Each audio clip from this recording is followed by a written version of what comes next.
আমি একটা মানুষকে পেলাম দেশে আসার 3 বছর পরে, যিনি ওই কথাগুলো মূলধারার দিকে ধাক্কা নিয়ে এগিয়ে যাচ্ছেন।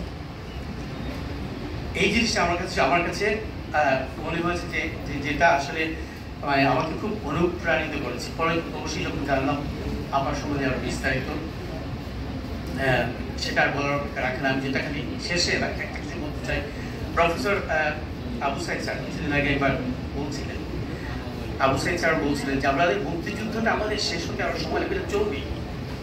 আমার কাছে তখন মনে হয়েছে যে আমার দেশে যদি আমি আরেকজন আমার কাছাকাছি যদি একজন মুক্তিযোদ্ধা থেকে যাকে আমি চিনি, তাহলে হচ্ছে যে ওই দিনের পরেই 71-এর পরে আপনি থেমে থাকেননি, আপনি আপনি আপনার যুদ্ধ আপনার মতো করে এগিয়ে যাচ্ছেন এখন, এবং সেটা দরকারও। কারণ কেন দরকার? আপনি যে বিশ্বাস নিয়ে যুদ্ধটা শুরু করেছিলেন যে আমাদের দেশের যারা যে নারীদের জন্য সংগ্রাম যোদ্ধা, আমরা মুক্তিযুদ্ধ স্বাধীন হয়েছি 50 বছর, এই 50 বছর ধরে আমরা যুদ্ধ করে যাচ্ছি যে এই মুক্তিযুদ্ধটা সামনের দিকে এগিয়ে নিয়ে যাওয়ার জন্য। আর এই যুদ্ধটা যে প্রান্তিক একটা, আমরা যেটাকে ডেভেলপমেন্ট সেক্টর বলি, তাদের নয়, এটা হচ্ছে আমাদের সবার। ধন্যবাদ।